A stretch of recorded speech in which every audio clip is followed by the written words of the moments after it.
Els Girbers i l'Alzheimer és una obra de teatre que vol visibilitzar els efectes que té aquesta malaltia sobre la persona que la pateix i també sobre la seva família. Escrita i dirigida pel valencià Xavi Navarro, es va estrenar ahir al Gemesí. La recaptació es destinarà per a l'Associació de Familiars i Pacients d'Alzheimer. Maria és una prestigiosa directora de cine que rep la gran oportunitat de la seva carrera professional, dirigir una sèrie per a una prestigiosa productora de streaming.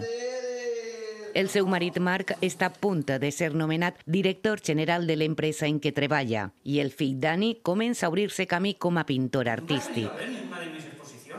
Però a Maria li diagnostiquen la malaltia d'Alzheimer, una situació que ho capgira tot. Cae en unos abismos que ella ni sabe cómo resolverlos.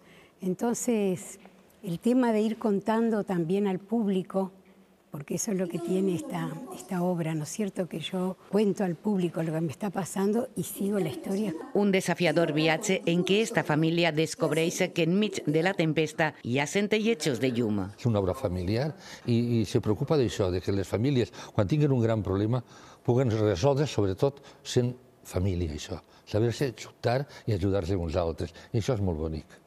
Només en les situacions més delicades és quan se veu l'amor d'una família.